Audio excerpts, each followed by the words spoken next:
And so if you can just learn how to attune to kind of maladaptive behavior or whatever you would deem kind of dysfunctional behavior, whether that's like being kind of aggressive or violent or whatever defenses we have, if you can locate that first in your body and extend it just a gentle, some attention, even if it's just placing a hand over that part of you, it starts the process of disarming and even healing that trauma. What would the world look like if people felt like they mattered? Welcome to the Lead with Love podcast, exploring what it means to lead with love in business and life. I'm your host, Jada Selner, and in this show, I'll share meaningful conversations to help you, the creative, the entrepreneur, the world changer, reach more people, go after your dreams, and serve your community with love. I appreciate you joining me. Now, let's get cozy and start today's episode. How do you know when it's time to be supported and have space for your own growth and healing? Whether there are days that you just don't want to get out of bed, or you're hiding in your productivity, your busyness, your go hustle mode, this episode is for you. We'll talk about what it means to lead with our humanity, honor our bodies, and practice self-care. You're listening to the Lead with Love podcast, and in today's conversation, I get cozy with one of my closest friends, Tamika Lewis. She has an LCSW. She's a speaker, writer, and licensed psychotherapist practicing in Los Angeles, California. She's the clinical director and founder of Women of Color Therapy, Inc., a health and wellness community for teens and women of color. WOC Therapy offers free resources like the Strong Woman's Guide to Inner Peace, as well as online workshops and courses relating to anxiety, codependency, and racial healing. And we'll go deep into all of that in our conversation. So let's get cozy with Tamika. Tamika! Oh my goodness. I feel like this is going to be a fun conversation because Tamika and I go way, way back. I think it was 2004. Am I right in that? Like, I know that how we met was through Craigslist. Yes. And I was your roommate a year before I got married. You were like my last single home. Yes, I was trying to go back and find that initial email, like when we connected on Craigslist and like what the year was. So 2004. So crazy. Yeah. Many years. And I remember that it was like bachelorette for the roommate situation because you were deciding between me and one other person. Do you remember that? Yes, I do. And let's just say I'm happy that I chose you. Although when you did head out to your wonderful life of marriage, we left us in a very interesting situation now, didn't we? Totally. So that was fun, but we got through it. We got through it. Yeah. I mean, I think there was an exchange of I'm a very quiet, stay in my room, don't make any noise. But also that carries on into my life too, where I'm disrupting that pattern of not using my voice or not taking up space. But it made me a really good roommate, right? That chick just stays in her room. Absolutely. And I just have to say, from watching you go, remember when you worked at Arden B in the mall? From Arden B to Love Over Metrics, and just seeing all the many revolutions that you've just experienced in your life as being married and as an entrepreneur. It's just been such a blessing to witness, so this feels epic, right? Yeah. Yeah. And kind of how I'm looking at this season of Lead with Love is, this is a shorter season than previous years because I've been in a season of healing, which is why I really wanted to have this conversation with you, because not only are we great friends, but we've also supported and mentored each other in business. We've been mastermind partners. I've been your business coach. You know, you've been my how to stay sane and sexy pep talks, you know, all of that, that we have a really rich history. And I think it's important for people to kind of hear the conversation of two real people who are real friends and also mothers building businesses. And I love what you said of these mini revolutions, right? That we grow and expand and transform. And I think it's important for people to also know your background in being a therapist and a healer and also a lifelong student of life and relationships too. Yeah, I was just thinking about that the other day. You know, where did all this begin? And I have to say, you know, in high school, I was a peer mediator and I was in everybody's business.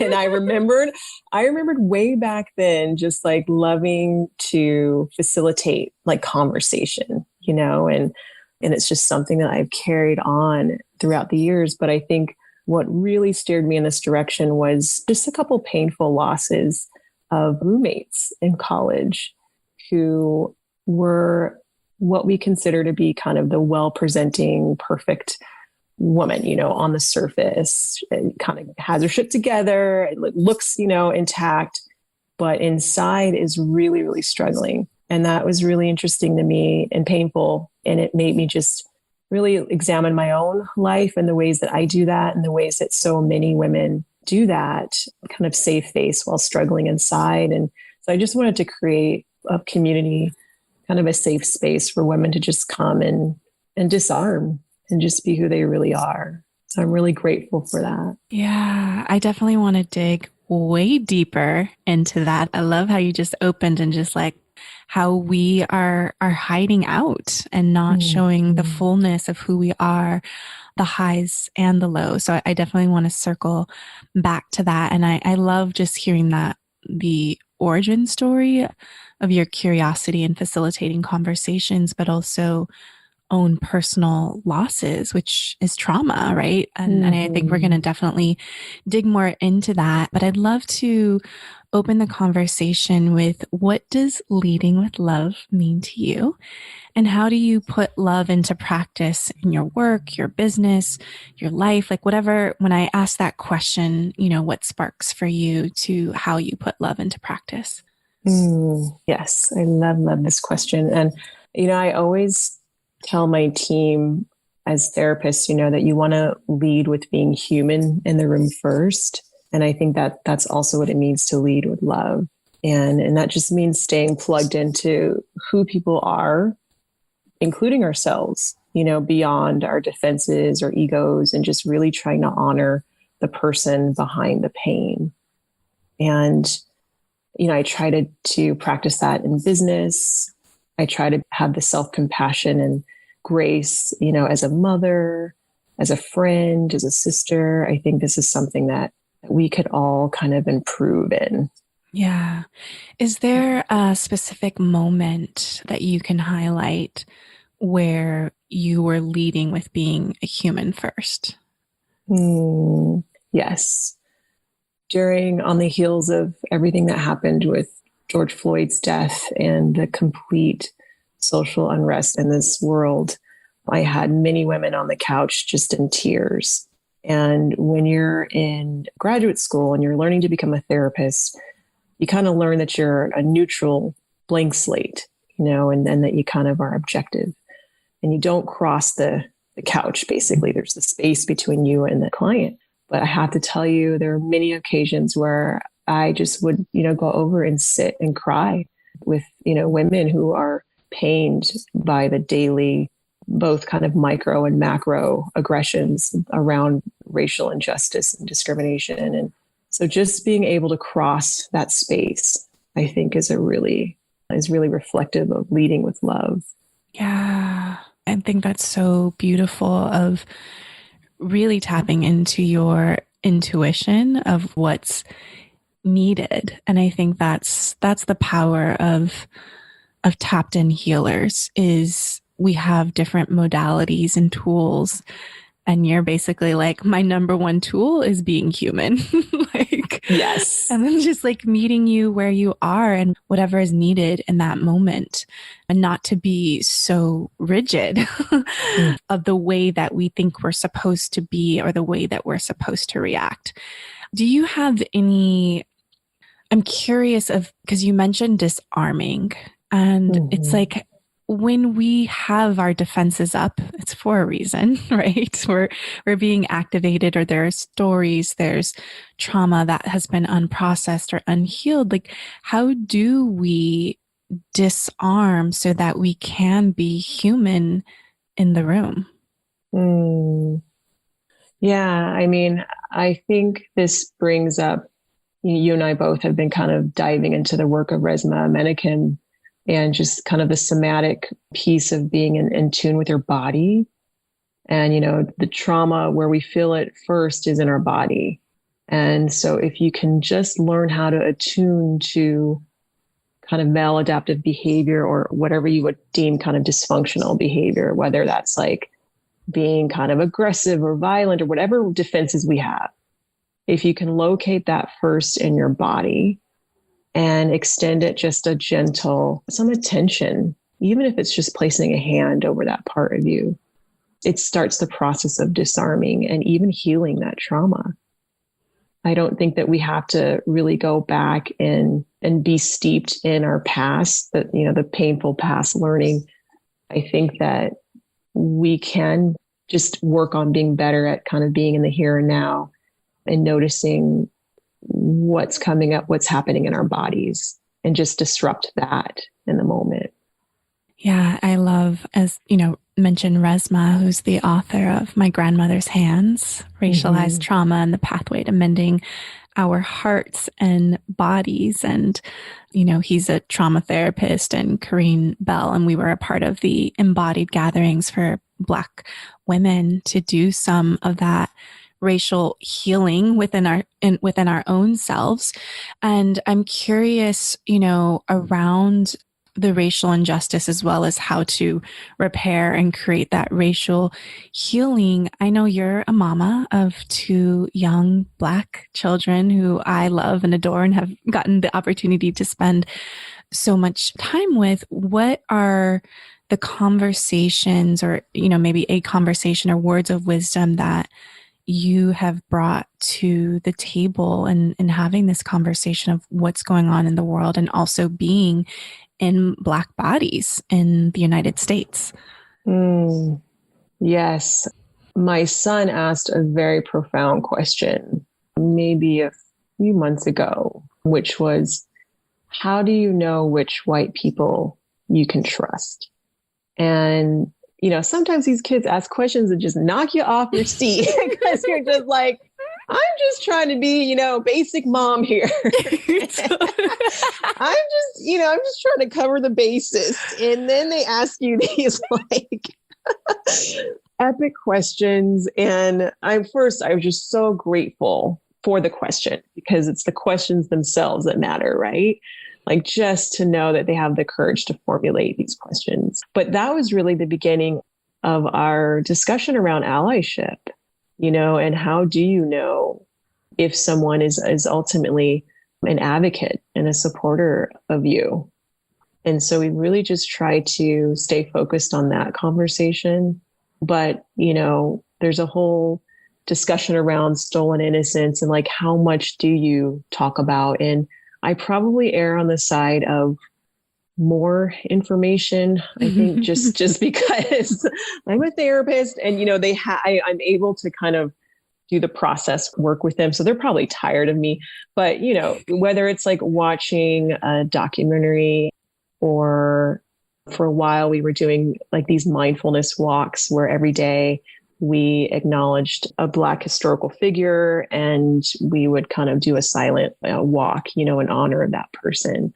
I just want them to have a sense of pride and knowledge about their culture.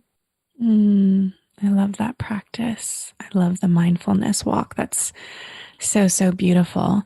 And I want to rewind back to the piece around women and being in the room and with you or with your therapist, what are some of the, like, I know that your work is definitely around healing and anxiety and codependency, like the pieces that keep us on a hamster wheel of burnout and kind of pushing.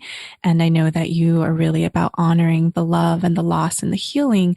What are some of the ways that you're seeing anxiety and codependency and these struggles with what's going on in our world right now?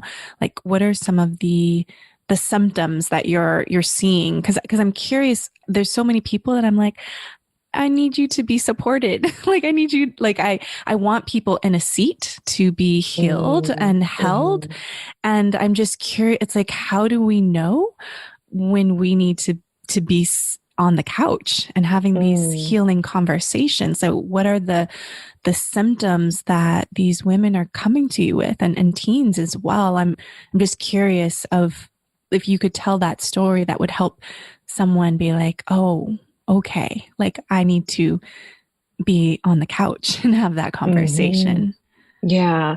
I mean, on just a basic kind of clinical level, as far as assessing, like you're looking at intensity, frequency, and duration. So like, how intense is what, I'm feeling?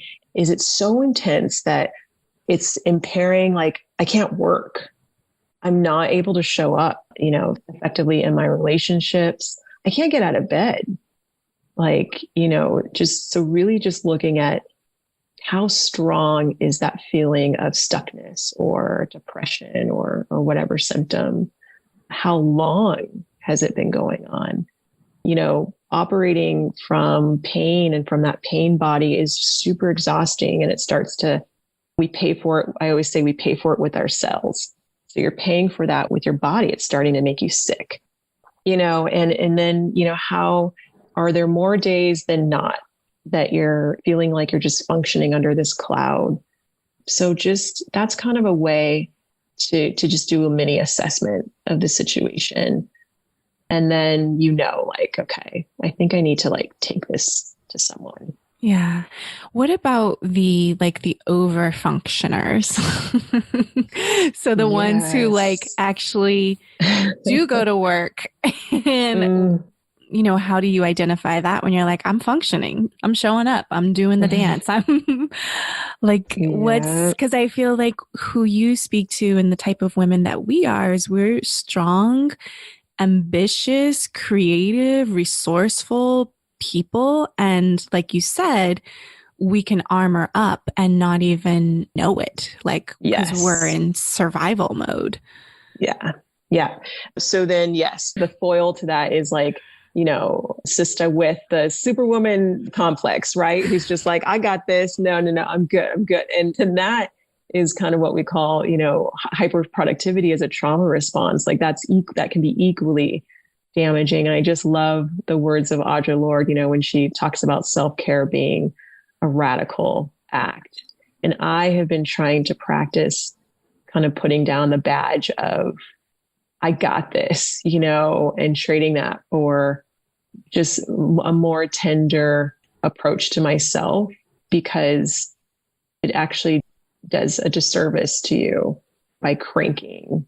But it also stems, I'll say, from just that structural racism piece, or just the dominant culture that says, especially as Black women or women of color, like we have to be perfect. We got to go at it 150% in order to like matter, Yeah. And like, that's bullshit. Like, I don't want to subscribe to that anymore. Like I'm done.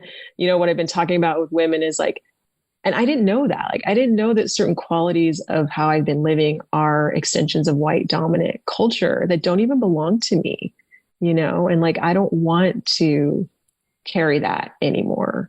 What are some examples? And, we've had lots of offline conversations, and I know in my own personal experience, even in conversations with my husband, who is, he's Filipino and white. And we've had some really intense conversations around race and identity, and also just an invitation for me around reclamation of the fullness of all my cultures, of being multicultural, being Black, Chinese, white. And for you, you're Black and Persian, and there's a certain dance. And I know for me, something that activated in me this year was really using my voice of strength and power, and also anger and rage, which I noticed that I had been burying to keep the peace, to keep harmony, to make sure everyone's happy. But what's happening is like there's inner resentment in my body that's not being fully expressed. And so I've stopped holding that inside and started using like, I'm angry and it's okay for me to be angry, right? But there's so many things that have told us being in Black bodies of how to act, and, tone policing and all of these pieces. So I'm just curious, what are some of the examples of things that you thought you had to do or show up and realizing that's not mine, that I don't need to operate in that way anymore? I think with just this idea of just being nice, I don't always want to be, you don't always want to put a smile on your face. And it doesn't mean that you're angry. So just something as simple as just your demeanor and releasing the tension of the need to be nice so that you don't offend or threaten someone, I think is a huge thing. And what I see has happened with all of the racial discord in the past few months is we're finally getting the mic to be able to express, this is what this means and this is who I am. And please stop questioning me. We're finally getting space to let go. And I feel that as well. So just not having to pretend or be perfect has taken the edge off. Yeah. And you mentioned the piece around productivity as a form of trauma, the overfunctioning, and then using self-care, self-love as the radical solution. So do you have an example of when you allowed yourself to move from high productivity, high functioning to hold on, let me just take care of myself? Gosh, I think my whole life or just career path now, it's shifted from hustle to grace. And I think that's something that you and I have kind of sidelined a lot about, and kind of what you teach is just how can you have a balanced life where you have abundance, you have the lifestyle that you desire, but you are not killing yourself. And I am really breaking from the mold of women in my family who bent over backwards in their professions or in their relationships. I really have, kind of stepped away from the legacy of that. I fully honor and respect the ground that women laid, for me. And I think we're positioned now to make a choice with how we want to move forward. And we can do it in a way it's so much kinder to ourselves, and to be able to model that for our kids. My kids see, they see mommy working really, really hard, but they also see mommy go have her fun and go on her trips and just be a whole woman.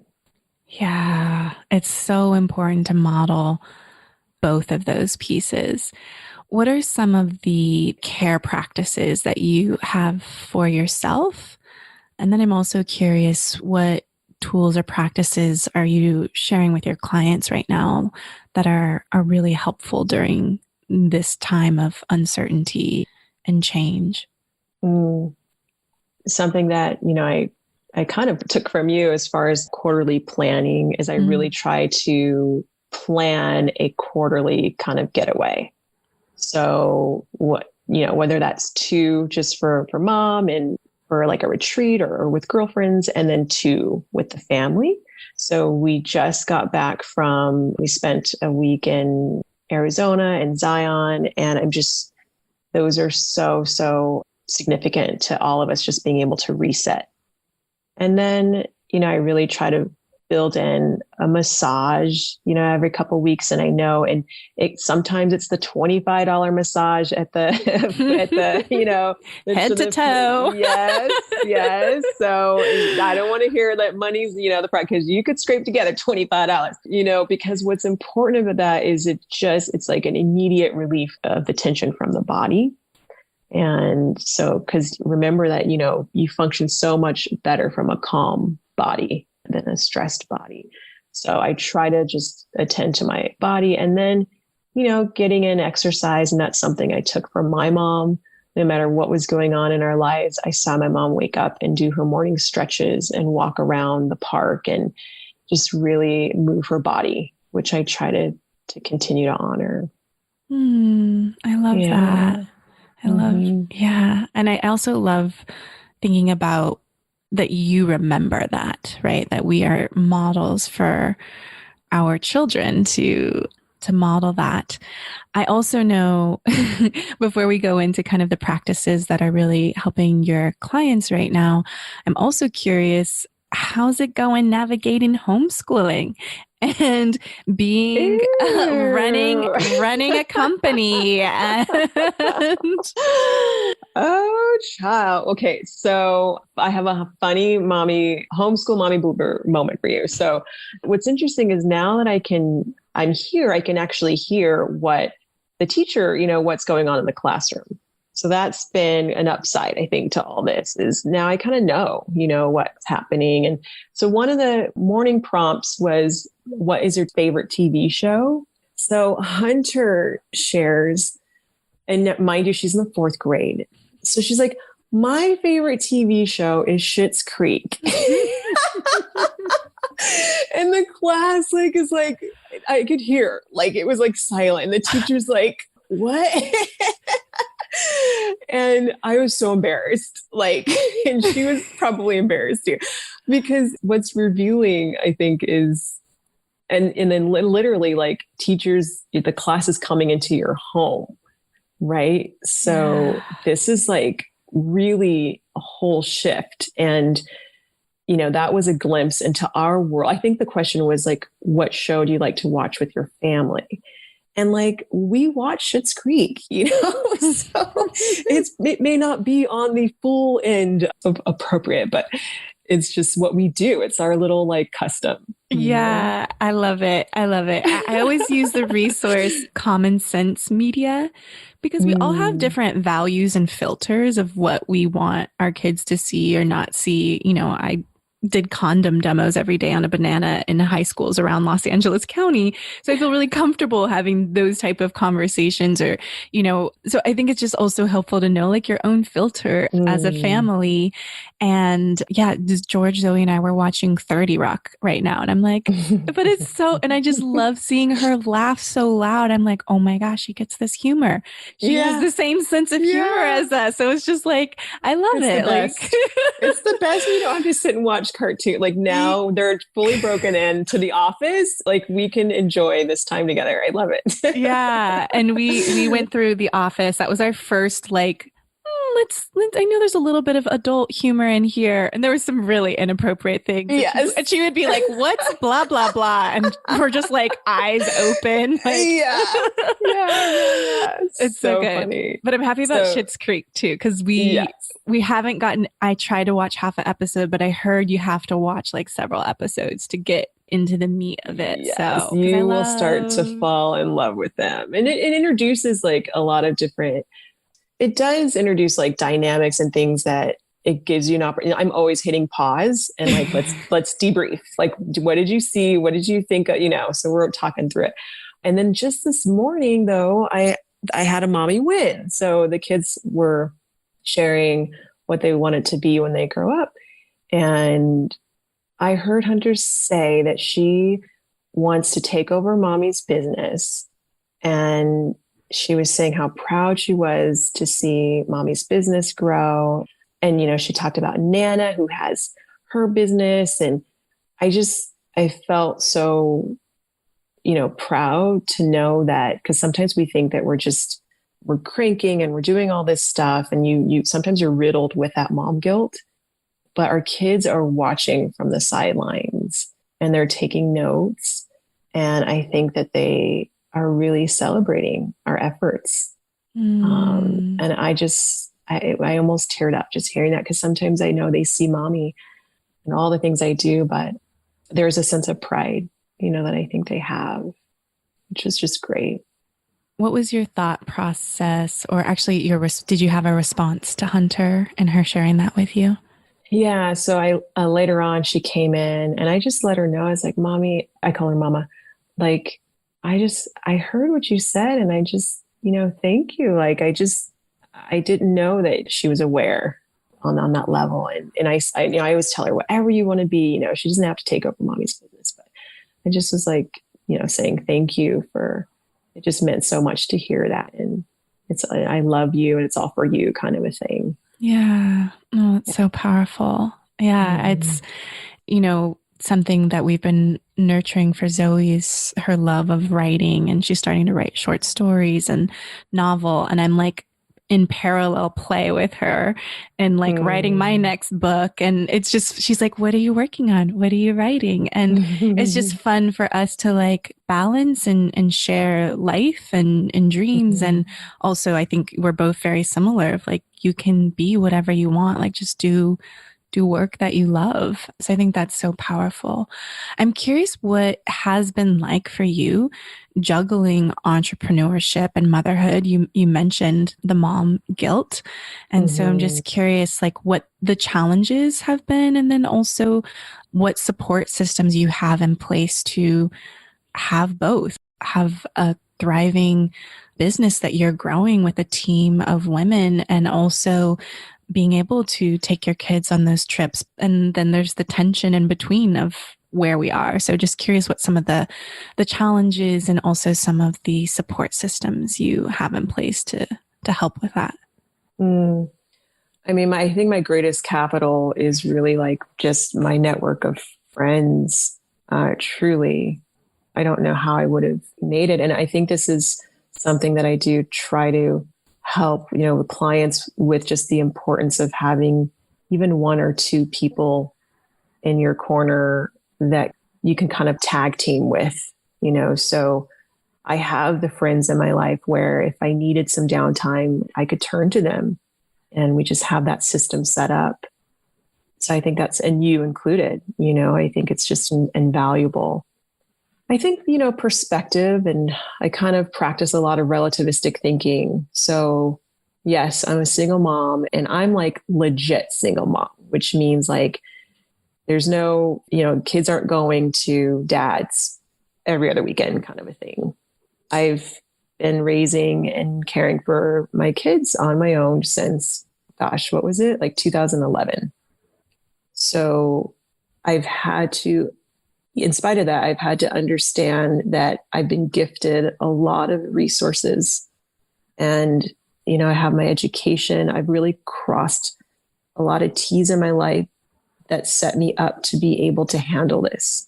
And so I guess I'm constantly just kind of checking myself in that way. Like, you can do this, and then I've been blessed with just incredible kids. Like, I couldn't ask for a better kind of setup. Now, we still haven't gotten to the dating department. I live vicariously I know you do. And I have to tell you that dating is on my Q4 quarterly plan. Love it. We are in Q4 and I am starting to get my sexy back, which is why this morning I was on my Kango boots trying to get Emma a little workout, because I knew I needed to get some things in place with the business. And then I knew Q4 we were going to round out with some getting back on the apps. So my text message will be waiting. And, I think that's it too, right? It's just like, don't take yourself so seriously. Like, you got to laugh through this too. I mean, you and I just have had so many laughs over the debacle of dating. But... Yes. I I love that. Yeah. And can we just talk about getting the sexy back? Because before you running your own therapy practice, you were a high school counselor.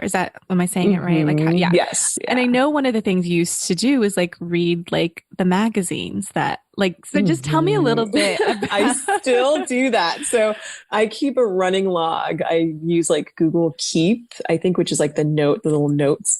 I keep a running log of if I see a cute dress or I see a cute, like a skincare product, I just have a wish list of like things that, that I'll come back to because I just want to keep it fun and playful.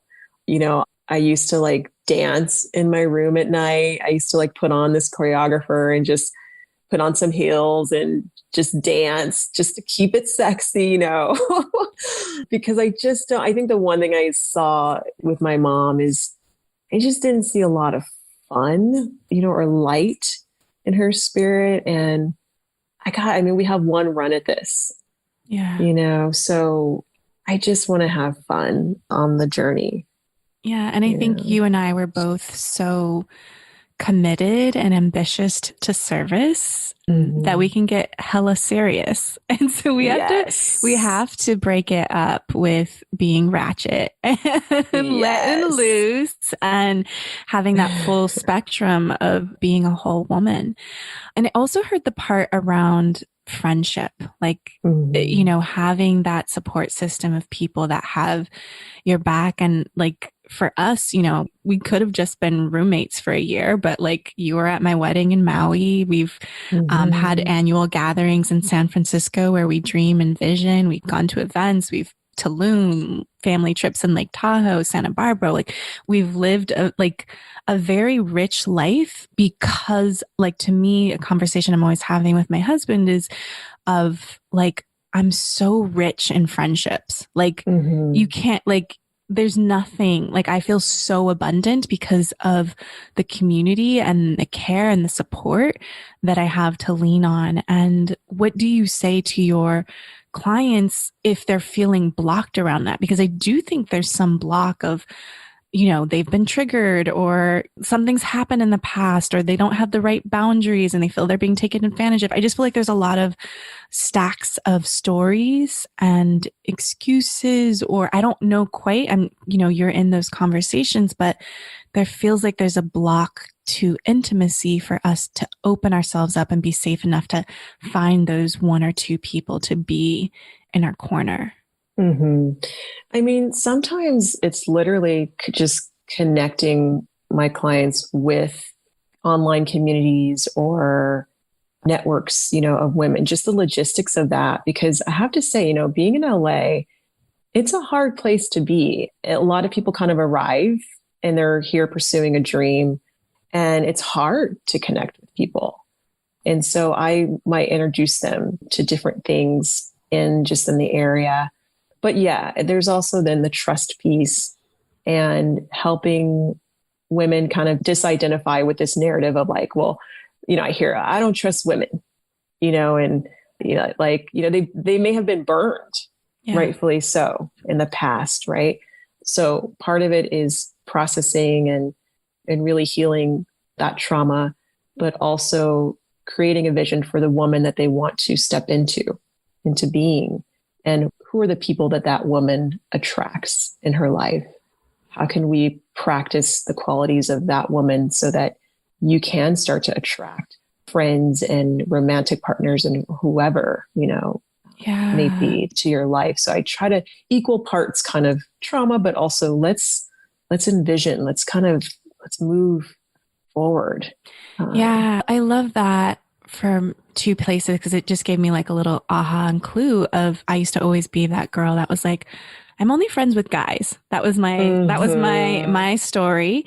And I actually didn't start, having really close friendships with women until I became an entrepreneur. There was something in that really drew me into being deep and being supported by women. And you were actually my first business bestie. Like we were friends and roommates before that, but I used to live in LA, but I moved to, Northern California, and we were mastermind partners. And like, we both didn't even know what mastermind was. I think I read like Think and Grow Rich. You were probably reading like 4 Hour Work Week. Like we were just like, I'm looking for a mastermind partner too. And I'm like, nobody knows what that is. That's weird. And so I remember like we were with our young kids trying to figure stuff out. And we met like, it was like every Tuesday night at 8 p.m. for an hour, just sharing what we were working on. Like, I'm working on this is where I'm stuck. And I remember telling you about like, you've got to write an ebook. I'm writing one too. And then you like self-published a printed book. And I remember being so jealous. Like I was like, oh my gosh, like I'm the one that like told her how to do it. And I still haven't done it on my end. Like it's such an interesting pathway for us as we navigate growth and moving projects forward. But like your friendship and accountability was so important to me during that season of figuring out how to navigate growing a business and being a mom at the same time. I mean, Jada, it was a big part of my healing, because you remember what I was going through. It was just my lowest point. And so that's why I bring that model of accountability and dreaming and all that, you know, as well to women in my practice, because it's just such a game changer for your mindset, you know, to have something else to hitch your soul to outside of a relationship or a story that you always bet on, you know? So I'm like indebted to that time that we had, and it did lay the groundwork for everything that I continue to do. And I also just want to touch on, you know, being in a friendship or a relationship is daily. It requires daily discipline and work, right? And the work, like I said earlier, is like seeing beyond your defenses so that you can cheer your friends along. So you and I have had a very different trajectory, and there have been many, many wins that you've experienced, right? And I've witnessed those, and I've had to practice just kind of staying in my lane, right? And celebrating your wins, and at the same time focusing and believing in my path as well. And I think I just mentioned that because I know that so many of my friends, and I hear, you know, we compare ourselves so much to other people, and that is the work piece, is that kind of self-check, going beyond the defenses and really just holding on to the core of that friendship or that partnership. Yeah. And I love that you said that it takes work and discipline. Like if there's something that you want, whether it's friendship, a business, a partner, like, you know, that we have to put in the self work to do the healing, and also to step into that vision of what we're really wanting. Yeah. And one piece that I'd love before we kind of start to close it down is, you've expanded your therapy practice, like the mini revolutions from, I remember you had, you know, being a high school counselor to writing this book on how to get, you know, financial aid for college, to there's so many single llama mama. Do you remember that blog? Yes. Like just so many God. I think iterations. I have like 60 I think I own 60 domains, something like that. I'm trying to figure out, I might have more. I might be in the 90s to 100s. Oh no. We're crazy. It's crazy. But what I think is beautiful is like a full circle of your work is being tied into, you went from having like a 9 to 5, working in the school district and having those golden handcuffs, to making the leap as a single mom into having your own private practice, and then expanding it to have other therapists that you are guiding and leading, and inviting them to be humans, like to lead with being a human in the room with their clients. Like there's a ripple effect of impact and expansion that's happening. And so I would just love to hear your vision of what you're building and creating around this work that you're doing with WOC Therapy, which is Women of Color Therapy Inc. I'm so inspired because I just know all the dots that had to come together to do this work for women and teens who are embodies of culture, of being in the world. Yeah, I'm really, really grateful that it feels like it's unfolded pretty seamlessly, even just with my team, just a really great team of therapists. There's so many snags that you can hit when you're trying to grow a business and then build out a group practice. So many moving pieces, but for the most part, everything's conspired to just work so well so far. Something that fell in our lap that I wasn't ready for was now we're running these workshops in a school district on racial healing. And like the whole team is facilitating these conversations with, like, we have 4th through 12th grade. And so the fact that our team can just be doing good work in the community it's just such a win, And so the hope is that will kind of expand out. But next year we'll be launching more the workshops for women around codependency and anxiety. And I just took over the lease and the building. So now I have this like 4-office suite, which is like so like crazy because I literally started in the office next door back in 2013, like renting a little room a couple days a week. And now, well, I guess like Beyonce says, revenge is your paper. So now I'm like next door, like about to like literally picking out furniture for the waiting room. Like it's just so crazy. But I think it's just the vision cannot be destroyed. The vision cannot be destroyed. You know what I mean? Like that's something that you can hold on to for dear life. That's indestructible.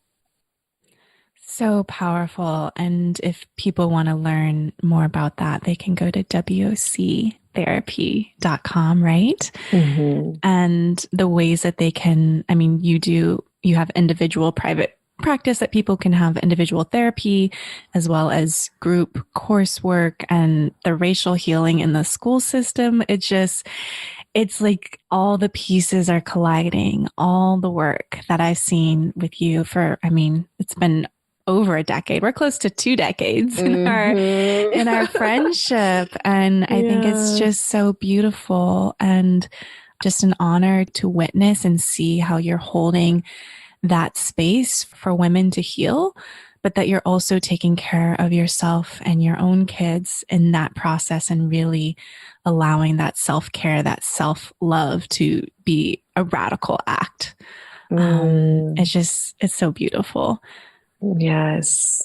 Thank you, Mama. I think I'm just so like grateful for you and this platform, which has just been so powerful to help continue like expanding and growing the lives of mamapreneurs and women. And we're doing it, girl. We're doing it. We're doing the work. I love you. I love you. Thank you, Mama. Thank you so much for your heart and attention and listening to Lead with Love. You can always get the links and resources mentioned in each episode over at leadwithlovepodcast.com so that you can build a sustainable business and live a creative life on your terms. If this message, Leading with Love, resonates with you and you want to take a stand for remembering that there are humans with beating hearts behind the numbers, I would love for you to subscribe so you never miss an episode and leave an honest review. It would mean the world to me, and it also helps more people spread more love in the world, which we really, really need. I also love hearing from you. So as you're listening, take a screenshot, share your favorite takeaway, and tag me on Instagram and Facebook at Jada Selner. I really appreciate you, and I'll talk to you soon. Bye.